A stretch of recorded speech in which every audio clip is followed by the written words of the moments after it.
Hello ভালোবাসার মানুষজন, সবাই কেমন আছেন? আশা করি আল্লাহর রহমতে সবাই অনেক ভালো আছেন। আমরাও আলহামদুলিল্লাহ সবাই অনেক ভালো আছি।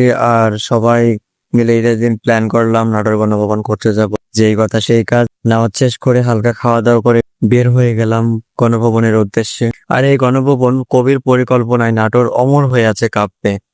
অতীতের রাজন্যের স্মৃতি, প্রাচীন তত্ত্ব আর ইতিহাসের সোনালী দিনগুলোকে বুকে ধারণ করে নীরব সাক্ষী হিসাবে দাঁড়িয়ে আছে নাটোরের দীঘাপতিয়া রাজবাড়ি ও গণভবন। আর আজ সেখানে ঘুরতে যাচ্ছি সকল বন্ধু সকল মিলে। আর ঈদের ভিডিও এতদিন পর দেওয়ার কারণ হলো আমি অনেক অসুস্থ ছিলাম, সেই কারণে ভিডিও দিতে পারিনি, তাই সবার কাছে আন্তরিকভাবে দুঃখিত।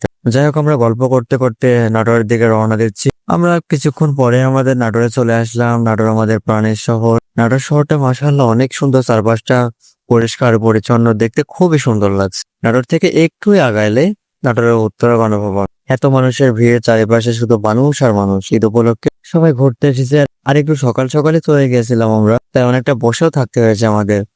গেট খোলার নিয়ম 4টার পরে। একটু আশেপাশে ঘুরে তারপরে 8 জনের টিকিট কাটলাম, টিকিট কেটে ভিতরে প্রবেশ করলাম। আর এটাই হলো ভিতরের পরিবেশ ও সৌন্দর্য।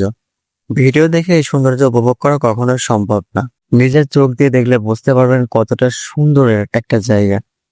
আর পাশে রয়েছে পুকুর। পুকুরগুলোর পাশে একাকিত্ব সময় কাটানোর জন্য বেস্ট একটা জায়গা। আর এই গণভবনের একটা ইতিহাস রয়েছে, আমি পুরো ইতিহাস জানি না, যতটুকু জানি ততটুকু আপনাদের জানানোর চেষ্টা করি। এই গণভবনের প্রতিষ্ঠাতা ছিলেন দয়ারাম রায়। তিনি 1860 সালে এক তিলি পরিবারে দয়ারাম রায় জন্মগ্রহণ করেন এবং সেখানে তিনি বড় হন এবং এই রাজপ্রাসাদে দয়ারাম রায় 8 আনা মাসিক বেতনের চাকরি করতেন। পরবর্তীতে একটু পড়াশোনা করে 5 টাকা বেতনে মোহরি পদে নিযুক্ত হন। এরপরে দীঘাপতিয়া রাজবংশের ও জমিদারের গোড়াপতন হয় 1760 সালে এবং এটা উত্তরা গণভবন নামে পরিচিত হয় 1972 সালে।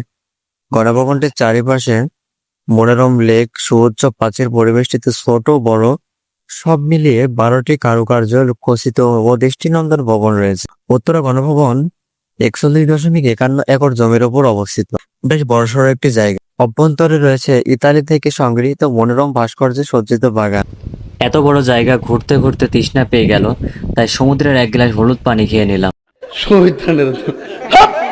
পুরো ভবনটা ঘুরতে ভালোই একটা ফিল পেলাম, খুবই ভালো লাগলো। সবাই এখানে আসবেন, ঘুরবেন, দেখবেন, সৌন্দর্য উপভোগ করবেন। আর এখানে কে কে এসছেন অবশ্যই কমেন্ট করে জানাবেন। আর এর পরবর্তী ভিডিও আসছে খুব তাড়াতাড়ি। আজকের ভিডিও এ পর্যন্তই। সবাই ভালো থাকবেন, সুস্থ থাকবেন। আল্লাহ হাফেজ।